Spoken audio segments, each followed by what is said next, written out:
Hi, everybody. I'm Dr. Dalen Richards. I'm really excited to be here for the 2023 Virtual Family Camp Science Session.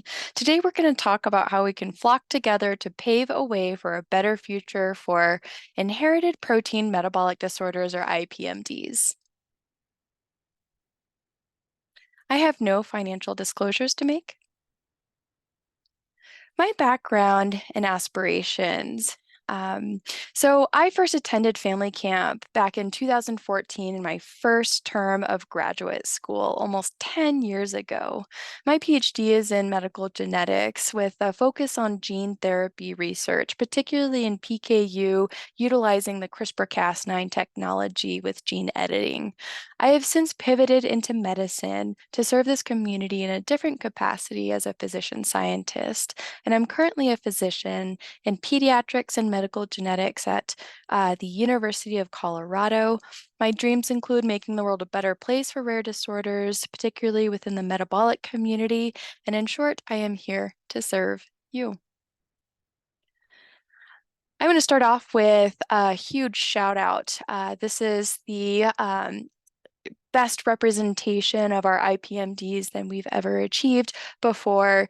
Thank you all for being here. We have 10 IPMDs metabolic groups represented, including arginase deficiency, tyrosinemia, maple syrup urine disease, arginosuccinate aciduria, phenylketonuria, methylmalonic acidemia, glutaric acidemia, propionic acidemia, ornithine transcarbamylase deficiency, and homocystinuria.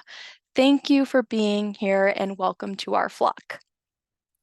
For our talk today, we're going to review some basics of metabolism to get everybody on the same page and use that knowledge to compare and contrast some of our unique metabolic groups, discuss some gene therapy research for our communities, and then some other novel therapeutics on the horizon, and then finally end with how we can flock together for a better future.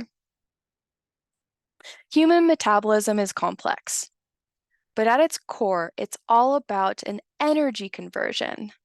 This energy conversion is from the chemical bonds from the macromolecules in the food that we eat, whether it be carbohydrates, fats, or proteins, that our bodies use a series of enzymes to accomplish in creating energy that we can use for energy for moving, playing, growing, learning, etc.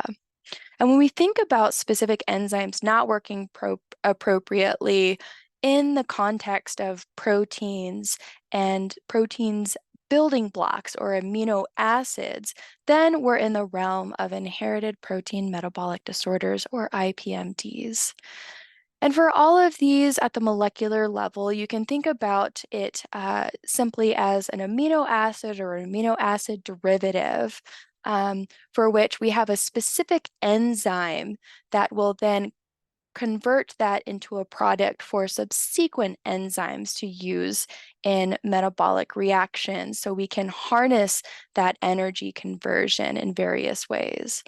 When we think about when an enzyme stops working appropriately or isn't working optimally, there are two main outcomes that we can think about from a molecular standpoint that are important. One is that our products are decreased, and that means that there's decreased products for other enzymes to use for all of our subsequent metabolic reactions that can have certain consequences. But by and large, and more importantly as it pertains to IPMDs, is the increase in our amino acid or amino acid derivatives that can create toxic metabolites that affect various parts of our body, including the brain. And the way we treat IPMDs is to essentially bypass this enzymatic step with a specific diet that replenishes the downstream products and prevents the accumulation of the toxic metabolites on the front end.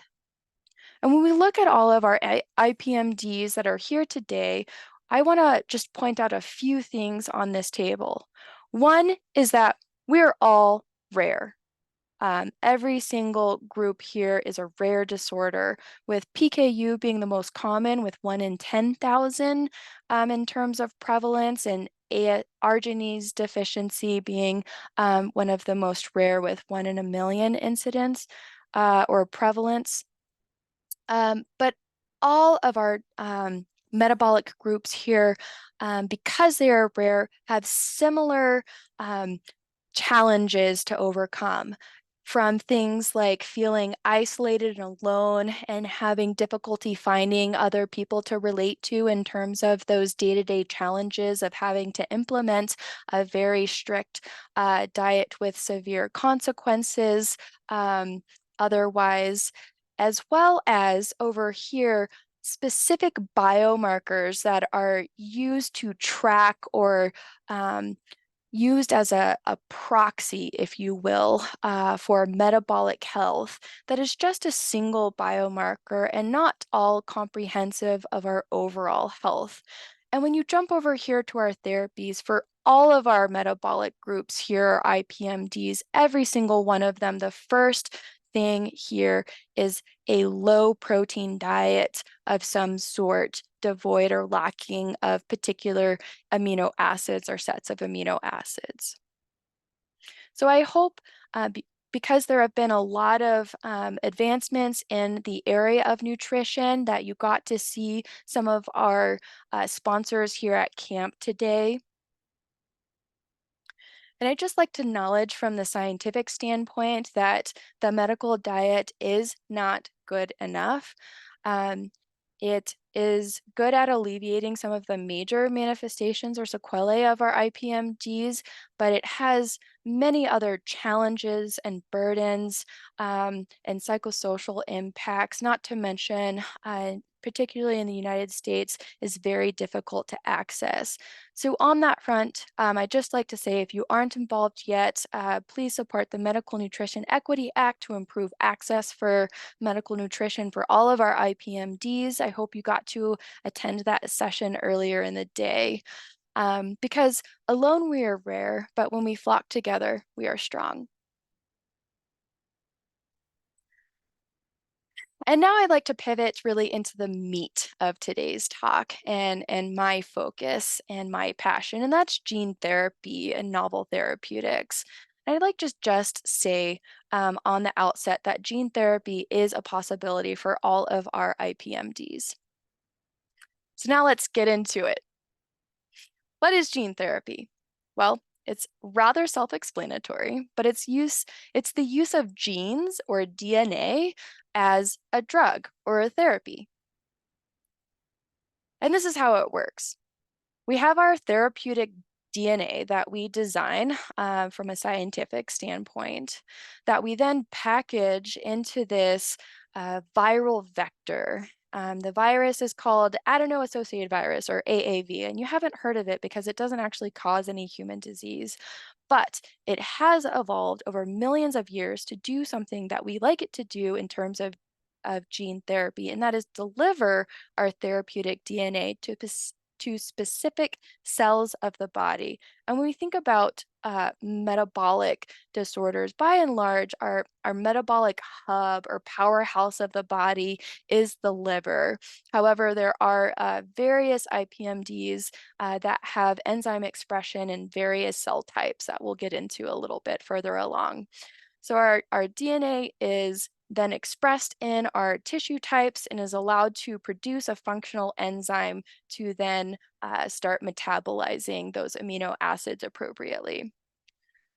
When we think about gene therapy, there are several types that I'd like to distinguish as we move through today's talk. One is gene addition. This is the classical approach where we're delivering a specific episome or a construct that encodes the entire enzyme on its own, and it is not being incorporated into the genome in any way, shape, or form. So it is producing a functional enzyme through this small circular DNA that the virus is delivering to the nucleus of the cell, and that enzyme can then be active in various tissue types. The caveat to this approach using AAV is that tissue types that undergo cell division will lose that circle of DNA because this is not going into the genome, so it's not going to be passed on to uh, progeny cells as cells divide. It's actually just going to float away through simple diffusion as the nuclear membrane dissolves with cell division. Um, but that's only in tissue types where there is regular cell division throughout life, like the liver, for instance. However, there are certain tissues and cell types of our body that do not divide. Those types of tissues are things like muscle cells and neurons. And when you deliver gene addition in our circular DNA from our AAV vectors to those tissue types, that expression can be durable and sustainable. And for those reasons, we say that AAV gene addition has an age and organ dependent durability. The younger you provide it, if you're only targeting the liver, those cells will divide rapidly with growth and that therapy will be lost. However, if you are older or administering it to tissues that don't undergo a lot of cell division, then that therapy will be more stable. Now let's move on to discussion of gene editing. With gene editing, we are delivering with our therapeutic DNA essentially tools, microscopic surgical tools to modify the genome itself, such that every future cell division that happens with our gene editing is going to be incorporated in all future progeny cells. Therefore, this therapy will be permanent regardless of cell division. However, it does have struggles and barriers to achieving full efficacy in this approach, as we will explore in just a second. So this is some experiments that were done in the Harding lab at Oregon Health and Science University using gene addition back in the early 2000s.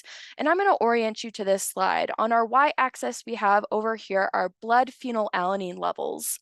And over here on our x-axis, we have our timeline in weeks, essentially. Each color of line here is a different dose of the AAV gene addition vector or therapy that was provided to our animals. And what you can see with all doses, the black ones are lower doses and the red and blue are our highest doses, that all therapies have some effect initially. However, our lower doses lose its effect quicker, and even our highest doses eventually start losing their effect. Just further illustrating that when we target our gene addition therapy to the liver and just the liver, that as the liver cells divide throughout life and regular maintenance, that those episomes and small circular DNA episomes are lost. And that really prompted my research in the Harding lab of using the CRISPR-Cas9 gene editing technology to tackle PKU gene therapy for a more permanent approach that wouldn't lose its efficacy over time. And for these studies, we corrected a single point mutation in the PAH gene that resulted in a significant reduction of serum phenylalanine from around the 32, 33 range down to about 10 on average, that had sustained long-term effects, however, not fully restorative. Now, in those studies, I was only addressing a single genetic change in the PAH gene. However, that's not broadly applicable to the PKU population because there's over 1,000 changes in the PAH gene that lead to PKU. And that prompted subsequent studies that I initiated in the Harding lab, in which we used the CRISPR-Cas9 technology to essentially perform gene editing to incorporate the entire PAH gene into the genome. And this resulted in similar effects, but again, not fully restorative. So while it is more broadly applicable to all people with PKU that have genetic changes in the PAH gene, it was still not fully restorative. And this is where the next graduate student and PhD candidate Michael Martinez has picked up this research and is actively working on ways to drive that phenylalanine down to a fully restorative level, with some promising research on the horizon on that front. And at this point, I'd just like to say that PKU is not the only IPMD um, that has had quite significant success in the preclinical and clinical territory. So these are some other metabolic groups that have some exciting gene therapy underway. I'd just like to point out a couple of them. So for maple syrup urine disease, this group has implemented the gene addition approach in MSUD, because MSUD, the branch chain ketoacid dehydrogenase enzymes, are in essentially every cell of the body, including those cell types that don't divide, like muscle and neurons. And this allows for sustained approach over time, even after neonatal administration of gene addition. And you can see that there is sustained significant decreased levels of leucine 6 months after neonatal administration. Um, and that they have also done similar studies in not just one, but two mouse models with promising results in an additional bovine model. And this is just our current clinical landscape of gene therapies for IPMDs. We have several groups represented here. A few I'd like to point out is this trial from the NIH for methylmalonic acidemia. This one's particularly exciting. It is in a pediatric age group. It's in phase 1-2 trials, and they're co-administering nanoparticle encapsulated sirolimus, a strong immunosuppressive, to potentially allow for the opportunity for readministration of this gene therapy um, later in life. And then I also like to point out this ornithine transcarbamylase deficiency trial from Ultragenyx. This is now in phase 3 and is the furthest along trial for our IPMDs. This particular uh, DTX 301 gene addition therapy has had promising success at its highest dose in all participants, allowing for liberalization of diet and going off ammonia scavenger medications. But that being said, this is being evaluated in a phenotype that is on the milder side of the spectrum for OTC. Now I'd like to change gears and just move on to some promising therapeutics on the horizon and a more holistic level outside of gene therapy. And when we think about novel therapeutics, we can think of them as targeting different aspects of our biology. So we were just talking about gene therapy from a DNA perspective, but there's also gene therapy in which we can utilize RNA.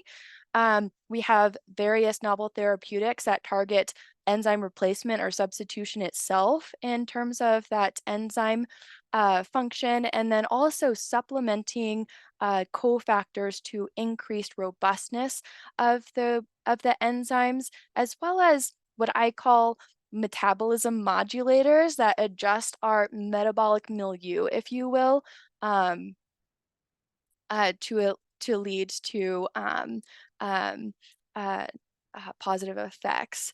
And so here's just a short list that I came up with for what's kind of currently in the works for novel therapeutics for various IPMDs on different levels. And I'm just going to touch on a few of them. So this is one that I thought was particularly interesting. This is from the Arcturus group, in which they're essentially doing a nanoparticle encapsulated ornithine transcarbamylase mRNA therapy. And they showed quite robust success in a mouse model of OTC deficiency in terms of OTC enzyme activity after injection of their nanoparticle constructs at higher doses. And they have actually already initiated phase 1-2 trials for infusions of similar product. From Synlogic, we have our what I tend to think of as a glorified probiotic. We all have in our intestinal tract gut flora, and a lot of our gut flora is E. coli. And what Synlogic has done is essentially modified E. coli to allow it to incorporate phenylalanine into the cell, and then and then produce an enzyme called phenylalanine ammonia lyase to metabolize that excess Phe that E. coli is being exposed to in the digestive tract. Um, and this is already through phase 1-2 trials and now into the phase 3 Symphony trial with a 60% response rate and 42% reduction in plasma Phe. So a promising addition to our repertoire of PKU therapeutics on the horizon. Now I'm switching gears to another enzyme therapy.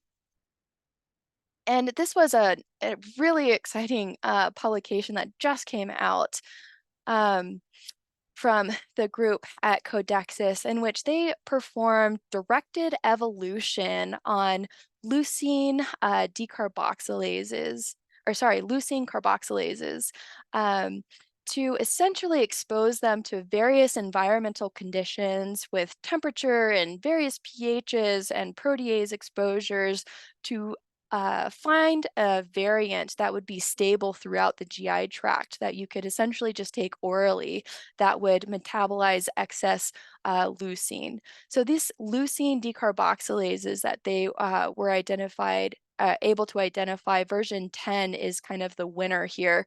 You can see significant reduction in plasma leucine in these animal models after administration up to even 14 days.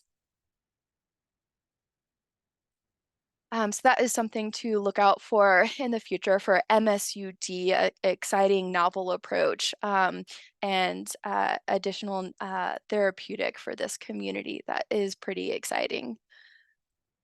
Now switching gears to essentially cofactor supplementation to increase the activity of our enzyme. So PTC Therapeutics is working on essentially a different uh, a different product in the tetrahydrobiopterin pathway. So when we think about tetrahydrobiopterin synthesis and its ability to boost PAH enzyme activity, we often think of Kuvan and their dihydrochloride sapropterin, or that is more traditionally has been used as cofactor supplementation in PKU. And what PTC Therapeutics has found with their PTC 923 or sepiapterin is that it is more quickly incorporated into cells and able to reduce Phe by more amounts than sapropterin. And so this is something exciting to keep your eyes out for on the horizon. This is now in phase 3 clinical trials, so keep your eye out for that. And the only thing I would say about this, in addition to it being a more robust kind of cofactor supplementation for PKU, is that it's not just effective on the PAH enzyme, but also other enzymes that use BH4 tetrahydrobiopterin as a cofactor, including nitric oxide synthase.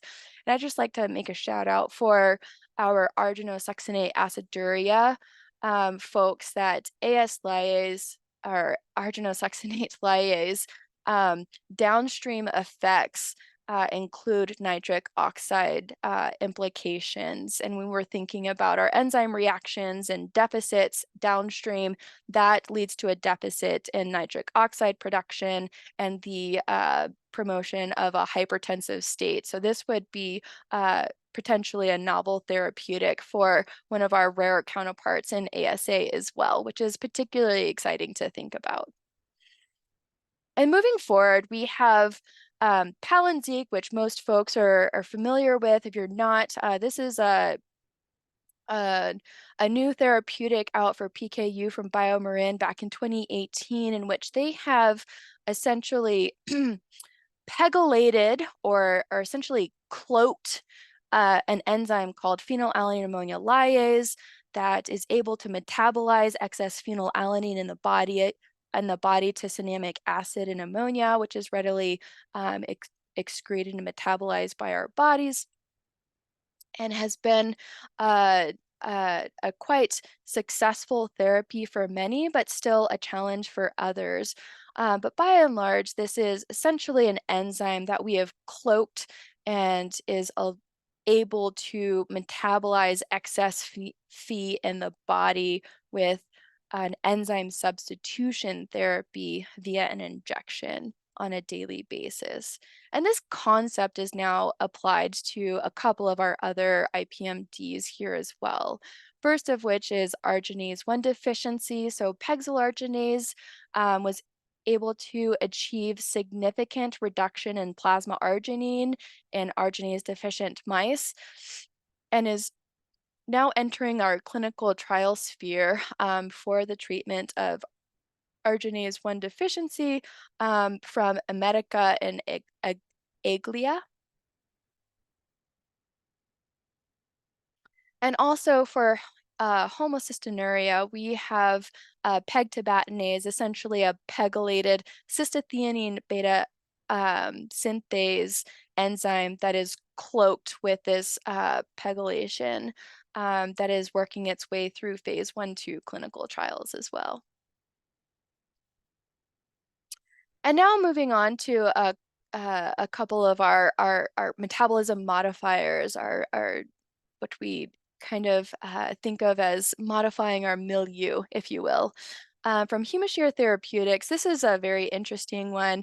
This is a small molecule that essentially is able to, in a way, sequester or remove the toxic metabolites of propionyl-CoA and methylmalonyl-CoA, and is an effective treatment for potentially propionic acidemia and methylmalonic acidemia that is going to be entering phase 1-2 clinical trials very shortly, if not already underway.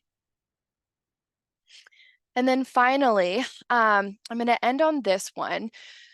So this one requires a little bit of background story, so bear with me here. So there is a gene called SLC6A19, and it encodes B0AT1 transporter and leads to a disorder called Hartnup disease. So this is a picture of our transporter. It is on our cell membrane, and it is essentially responsible for neutral amino acid transport. This particular transporter exists on our GI tract cells and within our kidney cells. And let me go into that a little bit further as it pertains to the kidney. So in our kidney, we have blood that comes in, and it comes in around kind of like our periphery and then enters these renal pelvises, if you will, at which point blood is filtered through our nephron and then comes out through the collecting system to make urine. So when we look closer at our nephron, so if we were going to blow up one of these regions, it's composed of hundreds of thousands of our nephrons, which look something like this. Our blood comes in and it goes into our nephron, our glomerulus, which essentially filters all of our blood, and all of the good stuff, the bad stuff, everything goes in to our collecting urinary system and forms what we call pre-urine. And at the very beginning of these ducts, we have all sorts of transporters lining this system to bring back in all of the good stuff that we want to keep from our urine and put back into our bloodstream. One of those transporters is this SLC6A19 or B0AT1 transporter that exists in this area and brings all of our neutral amino acids back into the bloodstream. So you can imagine with Hartnup disease that we were just learning about, where there are genetic changes in this transporter, and they're no longer able to bring those neutral amino acids back into the bloodstream, that all of those really good amino acids, neutral amino acids, are excreted in the urine and go um, uh, into the toilet, if you will. And when we look at a urinalysis from several folks that have heart-nut disease, what you can see with our neutral amino acids, which are laid out here from alanine to tryptophan, tyrosine, phenylalanine, valine, leucine, we look at all of these levels here and we compare them to a normal control. And what you can see is that there are much higher levels of these neutral amino acids being excreted and lost in the urine as compared to our normal controls. And this is important because this is essentially what Jnana Therapeutics has come up with as a novel therapeutic for PKU, which is a small molecule that inhibits that transporter in the nephron in that pre-urine phase and blocks the reabsorption of neutral amino acids, forcing Phe and other amino acids to be excreted through urine. And this is particularly exciting because for several reasons. One, it's just an oral medication to reduce excess Phe, and it's also synergistic with other therapies. So, for example, that sepiapterin that I brought up from PTC Therapeutics, or Synlogic's SynB 1934, kind of glorified probiotic, if you will, or Qvan or Palynziq. All of these will work together. And then from another standpoint and more inclusive standpoint, when we're looking at all of those amino acids, some of those would be applicable to a lot of our IPMD groups as well. So future implications. So with that, I'd like to kind of stop there in terms of our discussion of novel therapeutics. And I hope that if anything, it inspired some hope in you that there are a lot of groups that are actively working on bringing novel therapies into the clinic for our communities to improve our communities' lives. Because at the end of the day, this community deserves better. So let us unite and flock together for a better future. And with that, I'd like to introduce Flock from my perspective. I hope everybody enjoyed the introduction to Flock this morning. Um, uh, from my perspective, thinking about the merge of community, research, and medicine, I think of Flock as first and foremost a tool that's a mobile app and research platform to primarily empower our community to better understand ourselves outside of a single biomarker, a more comprehensive view of whole health, from dietary information to daily symptom tracking through the feel section, a better eye of what our body is doing on a day-to-day basis through integration of our smartwatches, data like heart rate and activity and steps, and including things like our sleep cycles, etc. And then finally, a way to connect and integrate kind of more fun, interactive components through our a play section that can also give informative information about brain health as well.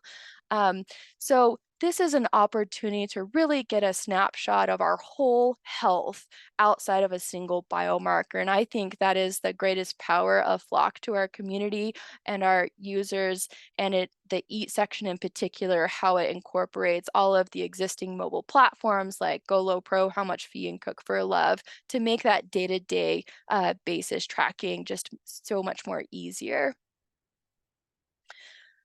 And then how this merges with research and medicine.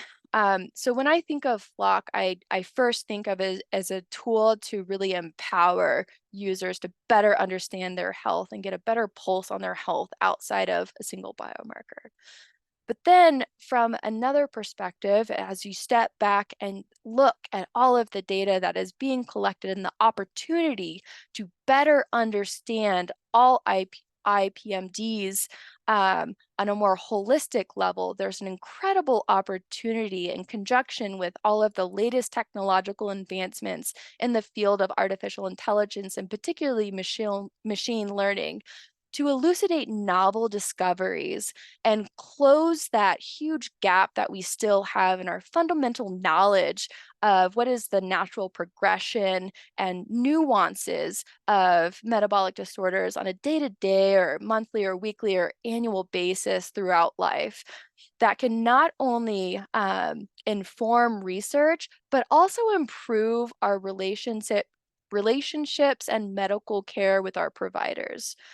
So an incredible opportunity to get involved and really steer the future and the research and the medicine for this community. With that, I'd like to say thank you to all of the members of this community who I consider family and cherish that have given me so much joy and such an incredible sense of purpose in my life. And with that, I would like to close with my acknowledgments and just say thank you to all of the folks that were involved with this work, particularly Dr. Harding on that last slide, who is my mentor and my hero and someone that I inspire to kind of follow in his footsteps. Michael Martinez for carrying on that gene therapy research with the gene integration and driving that restoration down to fully corrective levels. First, Jeb Haver and Sarah Chamberlain for their support throughout all of these efforts. Nikki and Jen and Michael for the continued encouragement and great conversations. And then finally, from Colorado, Dr. Danabelle, who helped insist in the uh, slides and some of the nuances to the work that I described.